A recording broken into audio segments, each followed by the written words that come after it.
Assalamualaikum warahmatullahi wabarakatuh. Perkenalkan, nama saya Adinda.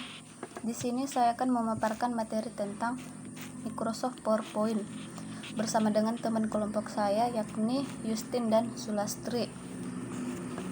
Sebelumnya saya ingin mengucapkan terima kasih yang sebesar-besarnya kepada Bapak Dr. Muhammad Ikram MPD selaku dosen pengampu saya pada mata kuliah perangkat lunak aplikasi bidang studi teknik informatika di kampus Universitas Cokro Aminoto Palopo.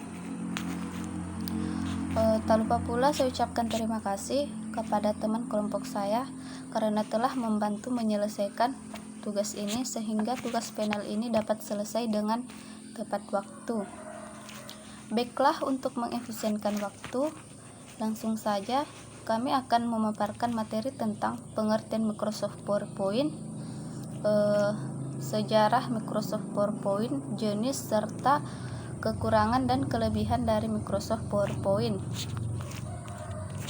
Oke, langsung saja yang pertama yaitu pengertian Microsoft PowerPoint.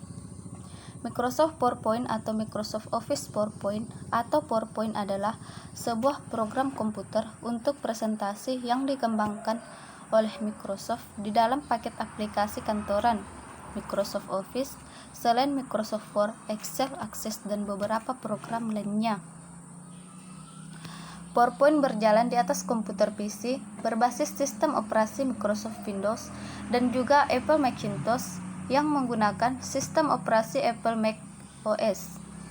Meskipun pada awalnya aplikasi ini berjalan di atas sistem operasi Xenix, aplikasi ini sangat banyak digunakan, apalagi oleh kalangan perkantoran dan pebisnis, para pendidik, siswa, dan trainer. Dimulai pada versi Microsoft Office System 2003, Microsoft mengganti nama dari sebelumnya Microsoft PowerPoint saja menjadi Microsoft Office PowerPoint. Lalu, pada Office 2013, namanya cukup disingkat PowerPoint. Versi terbaru dari PowerPoint adalah versi 15 atau Microsoft Office PowerPoint 2013 yang tergabung ke dalam paket Microsoft Office 2013. Baiklah, selanjutnya adalah sejarah Microsoft PowerPoint. Aplikasi Microsoft PowerPoint ini pertama kali dikembangkan oleh Bob Gaskins dan Dennis Austin sebagai presenter untuk perusahaan bernama Fred Hawkins yang kemudian mereka ubah namanya menjadi PowerPoint. Pada tahun 1987, PowerPoint versi 1.0 dirilis dan komputer yang didukungnya adalah Apple Macintosh. Pada waktu itu, PowerPoint mampu menggunakan warna hitam atau putih yang mampu membuat halaman teks dan grafik untuk Transparency Overhead Projector atau OHP. Setahun kemudian, versi baru dari PowerPoint muncul dengan dukungan warna setelah Macintosh berwarna muncul ke pasaran. Microsoft pun mengakuisisi Fred Hawkins dan tentu saja perangkat lunak PowerPoint dengan harga kira-kira $14 juta pada tanggal 31 Juli 1987. Pada tahun 1990, versi Microsoft Windows dari PowerPoint versi 2.0 muncul ke pasaran, mengikuti jejak Microsoft Windows 3.0. Sejak tahun 1990, PowerPoint telah menjadi bagian standar yang tidak terpisahkan dalam paket aplikasi kantoran Microsoft Office System, kecuali Basic Edition. Mungkin sampai di situ saja, selanjutnya akan dijelaskan oleh Saudari Justin. Terima kasih. Assalamualaikum warahmatullahi wabarakatuh. Perkenalkan, nama saya Justin. Saya akan melanjutkan presentase dari Adinda, yaitu tentang fungsi Microsoft PowerPoint. Fungsi Microsoft PowerPoint yang pertama yaitu adalah sebagai sarana untuk mempermudah melakukan sebuah presentase. Yang kedua, fungsi Microsoft PowerPoint adalah membuat materi presentase berbentuk soft copy sehingga dapat diakses oleh berbagai perangkat gawai. Yang ketiga yaitu Fungsi mikroskop PowerPoint adalah memudahkan pembuatan presentase dalam bentuk slide yang menarik dengan fitur audio, video, gambar, dan animasi serta template yang akan dipergunakan. Yang keempat yaitu fungsi mikroskop PowerPoint adalah mempermudah dalam proses pembuatan, pengaturan, dan mencetak berbagai slide. Yang kelima yaitu memberikan materi pembelajaran agar mudah dipahami pendengar atau audiens. Yang keenam yaitu membuat bahan presentase lebih berhemat karena menggunakan soft copy dan tidak boros kertas. Yang ketujuh yaitu menuturkan sebuah cerita menjadi lebih sederhana dan mudah dipahami audiens. Yang kedelapan yaitu memengaruhi audiens atau pendengar dengan satu gagasan teks, audio, dan visual. Yang kesembilan yaitu memotivasi dan menginspirasi audiens agar tujuan penyampaian gagasan bisa lebih mudah dimengerti. Yang ke-10 yaitu membuat audiens atau pendengar bisa mencetuskan ide atau gagasan baru sesuai keinginan yang melakukan presentase. Yang ke-11 yaitu fungsi mikroskop PowerPoint adalah menyampaikan permasalahan, solusi, dan cara kerja menjadi lebih sederhana. Baiklah, itulah yang bisa saya sampaikan. Kurang dan lebihnya mohon dimaafkan. Sekian dan terima kasih.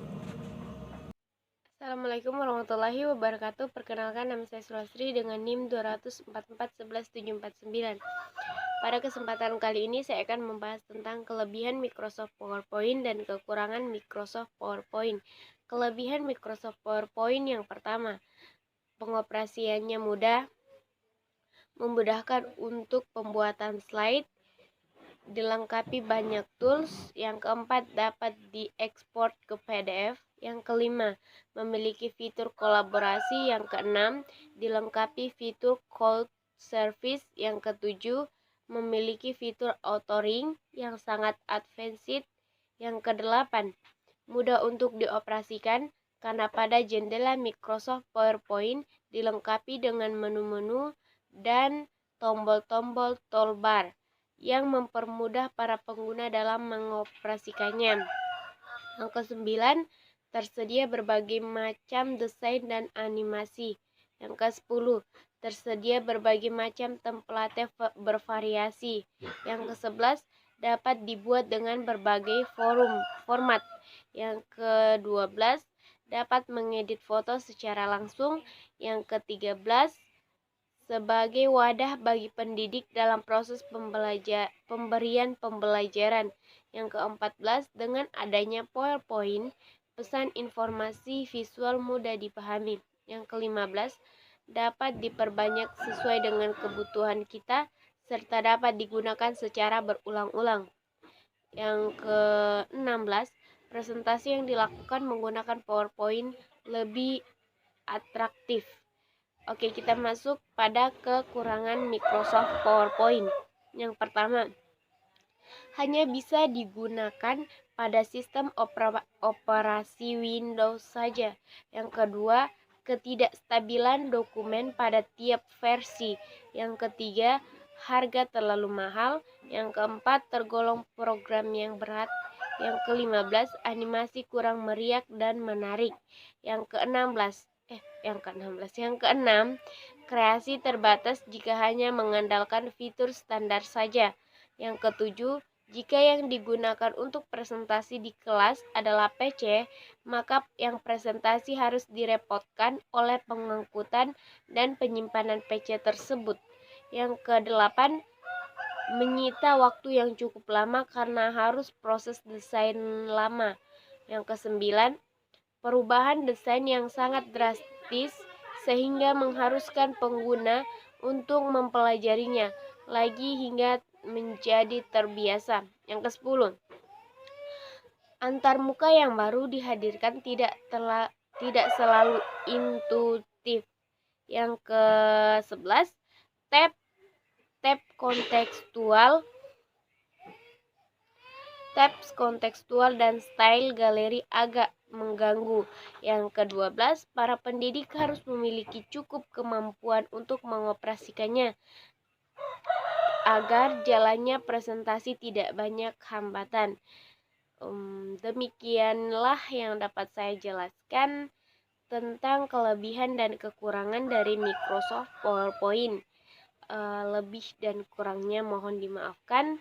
Saya akhiri dengan ucapan wabillahi taufiq wal hidayah. Wassalamualaikum warahmatullahi wabarakatuh. Dan PC tersebut. Yang ke-8, menyita waktu yang cukup lama karena harus proses desain lama.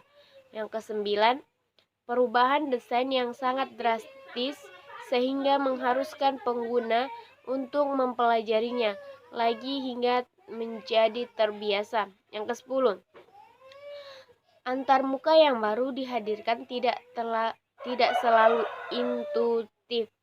Yang ke-11, tab